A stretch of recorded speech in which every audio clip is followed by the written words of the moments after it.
Hi and welcome to diversehawkesbury.net. I've just come back from Purple Noon Gallery in Freeman's Reach.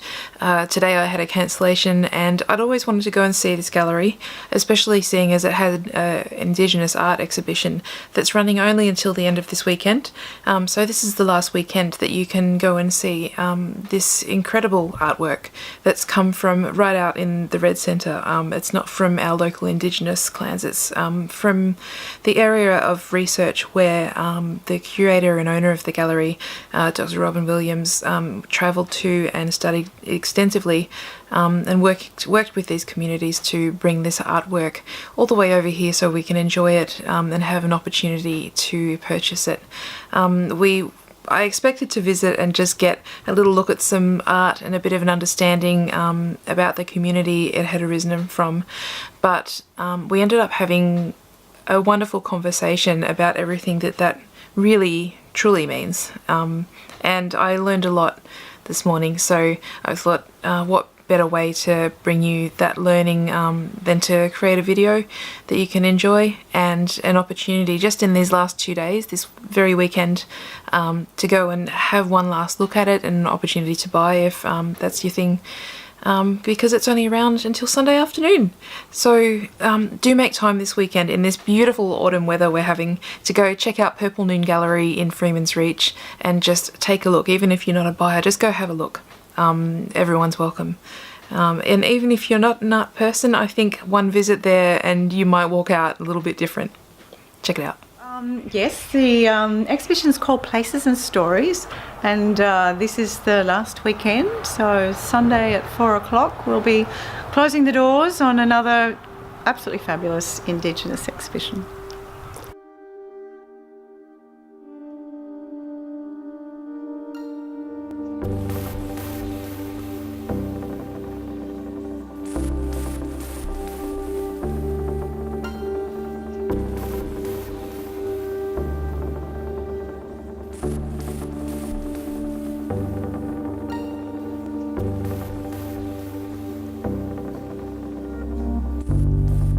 So after I did my undergraduate, I did very well, because I think as when you go back to university as a mature age student, you want more than just a pass or a credit. You just do, and I really enjoyed it, and I picked up all sorts of Indigenous subjects, and so it nearly became my major. Although I think philosophy might have been my major, I can't remember now. Yeah. But anyway, it got me into the honours program, and then I did an honours year. I did a lot of it up in Darwin. I looked at Indigenous printmaking, and I probably wrote one of the only theses on Indigenous printmaking in Australia.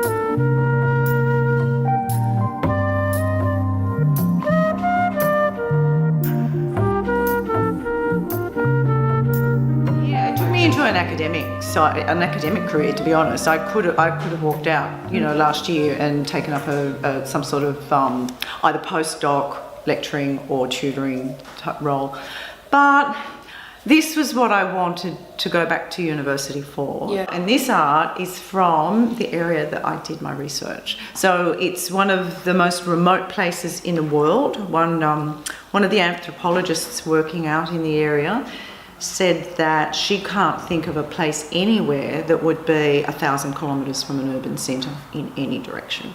So can you tell me exactly where it is? Yeah, it's if you think of the tri-state border, you've got the Northern Territory, South Australia, Western Australia. The point where those three states meet is a remote place. Now then go west a little bit more into Western Australia, about 100 kilometres into Western Australia. So it's called the Nanandara Lands. It's one of I think it still is the largest land claim, Aboriginal land claim in Australia, and it pretty well runs up the side of the Northern Territory on the Western Australian side. Okay. So a big space, not much out there, no water, just desert. And you've got many of the older people living in that area are what are still called first contact people, meaning they did not come into contact with white fellas until fairly recently. And some of them were hunter-gatherers in their earlier life.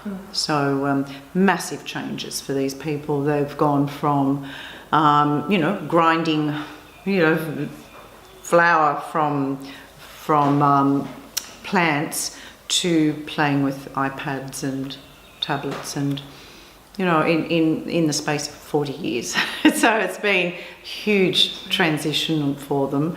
Western desert art they didn't have a painting background like they do up north in Arnhem Land and the Tiwi Islands, where they always painted decorative things.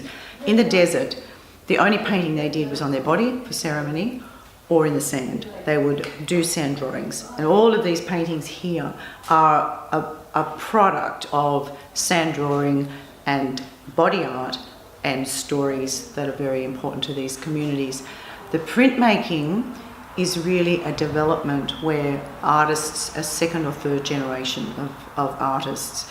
Most of these artists here are first generation. Most of them are elderly. Many of them probably would be 55 upwards, and they are what are called first contact people. It comes from their stories. And stories seems like a trivial word, but stories is a knowledge system. So they have a different knowledge system to us.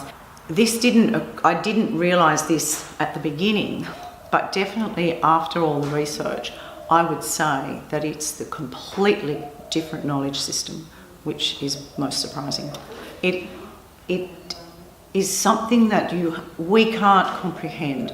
We actually have to learn to think differently, because you can't follow the pattern that everything is tactile, everything revolves around the earth, the ground, the nature. So oral history, I went to a few conferences with my stories, because I feel in this area that oral history went straight from oral history to canvas. There was never any text. There was no such thing as writing a story down. It was either told by mouth, or it was drawn in the sand, and that developed into dotted and painted onto canvas. So it's a really interesting oral history story. For someone that's new to all of this, they will look at these paintings and what you're saying, they can't actually quantify what you mean by are you able to sort of wander to any of them and maybe... Okay, so I'll give you an example. Two of the chapters in my thesis are chapters on two of the very, very well-known oral histories in the area. And they're like a knowledge system. One of them was called Kangaраkalpa, which is actually now called Seven Sisters, or the other was Warikatara, which is the story of two men. Now this painting here is a Seven Sisters story, and Seven Sisters has become a very, very popular theme for many Indigenous exhibitions now. And that's because the Seven Sisters is sort of built on this very romantic story about seven sisters that fly up into the sky and form the star cluster called the Pleiades star cluster, which many people know. Many people would also reference that to the Seven Sisters in Greek history, and there's also the Seven Sisters of Pleiades, which was a Greek mythology. And so when I was looking at researching the Seven Sisters, I found out that in every ancient culture there was a Seven Sisters story. So in Peru, of course in Greek mythology, in Aboriginal mythology, and pretty well every ancient culture has a Seven Sisters story. That's kind of... It's amazing. So I became very interested in Australia's Seven Sisters story, which is one of the biggest...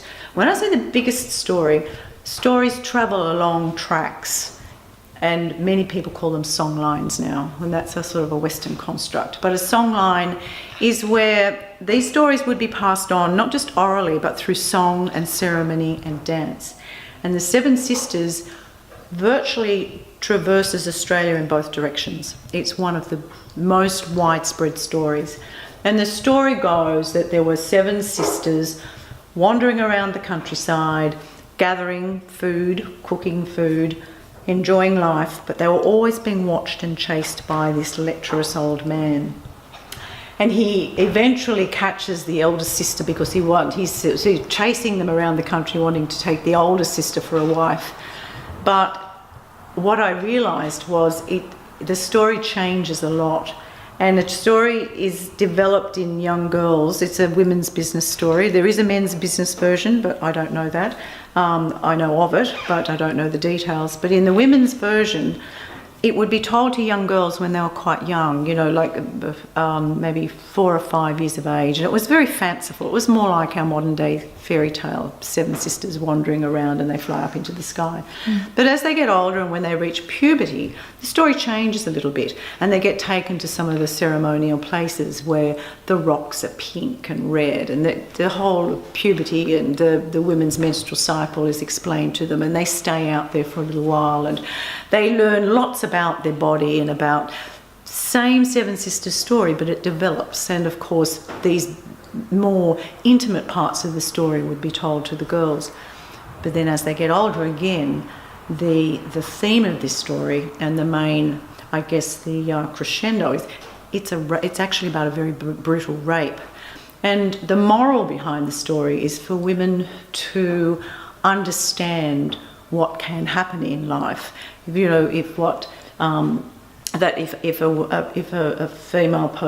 female is raped, how she is looked after by her sisters. They nurture her. They develop the sense of helping and gratitude for being able to sort of keep going. They also develop an awareness of what can happen to their bodies, what might happen with their relationships with men. So 7 Sisters becomes this really interesting moral and, I guess, educational story that is told to women at very, very different levels, from when they're very young to when they're very old. Now, some of the women and it has funny parts in it. I mean, some of them, the pictures, I don't know the exact ones, but some of them have penises being thrown through the picture, and there's all these fanciful stories about, you know, what happens to this Wati Niru who's chasing them, and Wati Niru there's also a lot of snakes in the 7 Sisters story, and the snakes are generally a metaphor for Wati Niru's penis, and so there's lots of fun in the story as well. And many of the older women like to paint the really grisly bits of the story, and you don't ask too many questions because you just have to look at the pictures. Sometimes you can tell. Yeah. But many of the younger people, this lady here, Jennifer Mitchell, who painted this story, the 7 Sisters story, she told me she never ever paints the grisly bits, only the happy parts of the story. So it would be women cooking food and gathering and just being mindful of the fact that they were being watched and to be careful. So I love the story. It has a lot of deep meaning. But when I was talking before about education and how they learn through stories. These stories are told to women, and they learn a lot about themselves, their body. In some ways, I think that Aboriginal women know a lot more about their bodies and the way we develop and what can happen than our own children. We learn some scientific thing in the classroom, and some parents tell enough and some don't. These girls grow up knowing an awful lot about what goes on.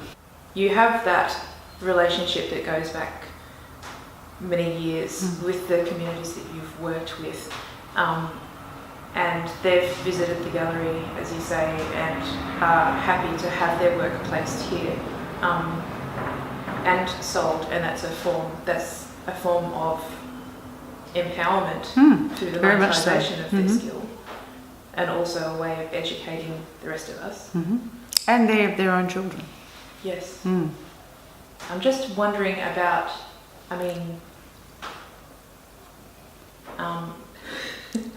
don't want to say, you know, what authority, but I'm trying to... I know what you're trying to say. It's very important. And for me to do the research and for a university to accept my research, that was one of the most important questions. So at the beginning of my thesis, I have written something like a 4-page foreword about how I have the authority, which I don't, to speak on their behalf. So my thesis was all about putting the community's ideas at the front and making sure that it was their ideas, their understandings about the way these paintings are portrayed, not mine. But it was very important to point out at the very beginning that every single part of what I did was always going to be a translation. And I was very, very careful to point that out, that all I'm doing is translating what the community have said to me.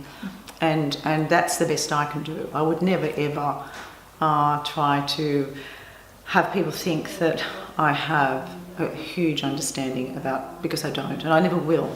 But I can translate what they've told me to an audience so that we can understand a little bit more about their painting.